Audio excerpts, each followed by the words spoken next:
Part 77। Shri गणेशाय नमः। श्री जानकी वल्लभो विजयते। श्री रामचरितमानस। अयोध्या कांड। सुनी भूपाल भरत व्यवहारु, सोन सुगंध सुधा शशि सारु। मुदे सजल नयन पुलकेतन, सजसु सराहन लगे मुदित मन। सोने में सुगंध और सुधा में चंद्रमा के सार, अमृत के समान भरत जी का व्यवहार सुनकर राजा ने अपने जल से भरे नेत्रों को मूंद लिया। वे शरीर से पुलकित हो गए और मन में आनंदित होकर भरत जी के सुंदर यश की सराहना करने लगे। सावधान सुनु सुमुखी सुलोचनी, भरत कथा भव बंध विमोचनी। धर्मराज नए ब्रह्म विचारु, यहाँ जथा मति मोर प्रचारु। वे बोले, हे सुमुखी, हे सुनैनी, सावधान होकर सुनो। भरत जी की कथा संसार के बंधन से छुड़ाने वाली है। धर्म, राजनीति और ब्रह्म विचार, इन तीनों विषयों में अपनी बुद्धि के अनुसार मेरी गति है, अर्थात इनके संबंध में मैं कुछ जानता हूं। सोमति मोरी भरत महिमाही, कहीं काल काहा छली। छुअति न छाही विधि गणपति, अहिपति शिव सारद। कवि को विद बुध बुद्धि विशारद। वह धर्म, राजनीति और ब्रह्म ज्ञान में प्रवेश कर रखने वाली मेरी बुद्धि भरत जी की महिमा का वर्णन तो क्या करे, छल करके भी उसकी छाया तक को नहीं छुपाती। ब्रह्मा जी, गणेश जी, शेष जी, महादेव जी, सरस्वती जी, कवि, ज्ञानी, पंडित और बुद्धिमान। भरत चरित की रति कर तूति, धर्मशील गुण विमल विभूति। समुझत सुनत सुखद सब काहू, शुचि सुर सही रुचि निधर सुधाहु। सब किसी को भरत जी के चरित्र, कीर्ति, करनी, धर्म, शील, गुण और निर्मल ऐश्वर्य समझने में और सुनने में सुख देने वाले हैं, और पवित्रता में गंगा जी का तथा स्वाद में अमृत का भी तिरस्कार करने वाले हैं। निरवधि गुण निरुपम पुरुषु, भरतु भरत सम जानी।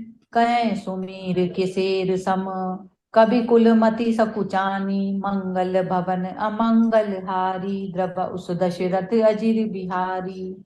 भरत जी असीम गुण संपन्न और उपमा रहित पुरुष हैं। भरत जी के समान बस भरत जी ही हैं, ऐसा जानो। सुमेरु पर्वत को क्या शेर के बराबर कह सकते हैं? इसलिए उन्हें किसी पुरुष के साथ उपमा देने में कवि समाज की बुद्धि भी सकुचा गई। अगम सबई बरनत बर बरनी, जिमि जलहीन मीन गम धरनी। भरत अमित महिमा सुनुरानी, जानहि रामु न सकई बखानी। हे श्रेष्ठ वर्ण वाली, भरत जी की महिमा का वर्णन करना सभी के लिए वैसे ही अगम है जैसे जल रहित पृथ्वी पर मछली का चलना। हे रानी, सुनो, भरत जी की अपरिमित महिमा को एक श्री रामचंद्र जी ही जानते हैं, किंतु वे भी उसका वर्णन नहीं कर सकते। बरन सप्रेम भरत अनुभाव, तिय जिय की रुचि लखी कह राव। बहुरी लखनु भरतु बन जाहि, सब कर भल सबके मन माही। इस प्रकार प्रेम पूर्वक भरत जी के प्रभाव का वर्णन करके फिर पत्नी के मन की रुचि जानकर राजा ने कहा, लक्ष्मण जी लौट जाएं और भरत जी वन को जाएं, इसमें सभी का भला है और यही सबके मन में है। देवी परंतु भरत रघुबर की, प्रीति प्रतीति जाई नहीं तर की। भरतु अवधि सने ममता की, यद्यपि रामु सीम समता की। परंतु हे देवी, भरत जी और श्री रामचंद्र जी का प्रेम और एक दूसरे पर विश्वास बुद्धि और विचार की सीमा में नहीं आ सकता। यद्यपि श्री रामचंद्र जी समता की सीमा है, तथापि भरत जी प्रेम और ममता की सीमा है। परमारथ स्वारथ सुख सारी, भरत न सपने मनहु निहारे। साधन सिद्धि राम पग नेहु, मोहि लखी परत भरत मत एहु। श्री रामचंद्र जी के प्रति अनन्य प्रेम को छोड़कर भरत जी ने समस्त परमार्थ स्वार्थ और सुखों की ओर स्वप्न में भी मन से भी नहीं ताका है। श्री रामचंद्र जी के चरणों का प्रेम ही उनका साधन है और वही सिद्धि है। मुझे तो भरत जी का बस यही एकमात्र सिद्धांत जान पड़ता है। बोरेऊ भरत न पेलिहई, मन सहु राम रजाई। करई न सोचु सनेह बस, कयऊँ भूप बिल खाई। मंगल भवन अमंगल हारी, द्रव उस दशरथ अजिर बिहारी। राजा ने बिलक कर कहा, भरत जी भूलकर भी श्री रामचंद्र जी की आज्ञा को मन से नहीं टालेंगे, अतः स्नेह के वश होकर चिंता नहीं करनी चाहिए। राम भरत गुण गणत सप्रीति, निशिदम पतहि पलक समबीति। राम राज समाज प्रात जुग जागे, न्यायी न्यायी सुर पूजन लागे। श्री राम जी और भरत जी के गुणों की प्रेम पूर्वक गणना करते, कहते सुनते पति पत्नी को रात पलक के समान बीत गई। प्रातःकाल दोनों रात समाज जागे और नहा नहा कर देवताओं की पूजा करने लगे।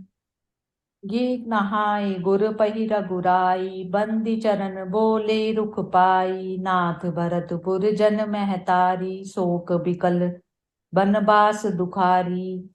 श्री रघुनाथ जी स्नान करके गुरु वशिष्ठ जी के पास गए और चरणों की वंदना करके उनका रुख पाकर बोले, हे नाथ, भरत अवधपुरवासी तथा माताएं सब शोक से व्याकुल और वनवास से दुखी हैं। सहित समाज राज मिथिलेषु, बहुत दिवस भय सहत सकलेषु। उचित होई सोई कीजई नाथा, हित सब ही कर रोरे हाथा। मिथिलापति राजा जनक जी को भी समाज सहित कलेश सहते बहुत दिन हो गए। इसलिए हे नाथ, जो उचित हो वही कीजिए। आप ही के हाथ सभी का हित है। अस कही अति सकुचे रघुराव, मुनि पुल के लखी सीलु सुभाव। तुम बिनु राम सकल सुख साजा, नरक सरिस दुहु राज समाजा। ऐसा कहकर श्री रघुनाथ जी अत्यंत ही सकुचा गए। उनका शील स्वभाव देखकर मुनि वशिष्ठ जी पुलकित हो गए। उन्होंने खुलकर कहा, हे राम, तुम्हारे बिना संपूर्ण सुखों के साथ दोनों राज समाजों को नरक के समान है। प्राण प्राण के जीव, सुख के सुख राम। तुम तजितात सुहास गृही, जिनहि तिनहि विधि बाम। मंगल भवन अमंगल हारी, द्रव उस दशरथ अजिर बिहारी। हे राम, तुम प्राणों के भी प्राण, आत्मा के भी आत्मा और सुख के भी सुख हो। हे तात, तुम्हें छोड़कर जिन्हें घर सुहाता है और उन्हें विधाता विपरीत है। सो सुख करमु धरमु जरि जाऊ, जह न राम पद पंकज भाऊ। जोग कुजोग ज्ञानु अज्ञानु, जय नहीं राम प्रेम परधानु। जहां श्री राम के चरण कमलों में प्रेम नहीं है, वह सुख कर्म और धर्म जल जाए। जिसमें श्री राम प्रेम की प्रधानता नहीं है, वह योग कुयोग है और वह ज्ञान अज्ञान है।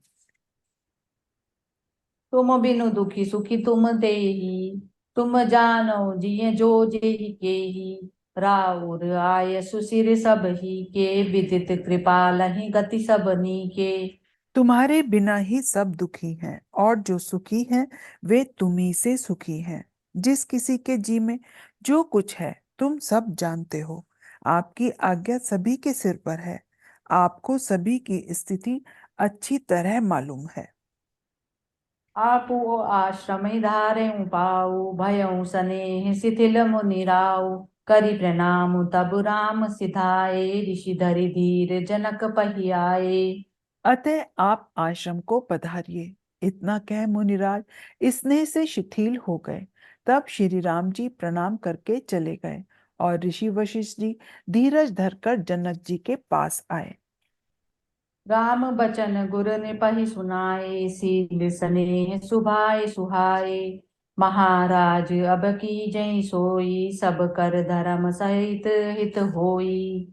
गुरु जी ने श्री रामचंद्र जी के शील और स्नेह से युक्त स्वभाव से ही सुंदर वचन राजा जनक जी को सुनाए और कहा, हे महाराज, अब वही कीजिए जिसमें सबका धर्म सहित हित हो। ज्ञान निधान सुजान सुचि, धर्म धीर नरपाल। तुम बिनु असमंजस समन, को समरथ एहि काल। मंगल भवन अमंगल हारी, द्रव उस दशरथ अजिर बिहारी। हे राजन, तुम ज्ञान के भंडार, सुजान, पवित्र और धर्म में धीर हो। इस समय तुम्हारे बिना इस दुविधा को दूर करने में और कौन समर्थ है। जय सिया राम। जय सिया राम।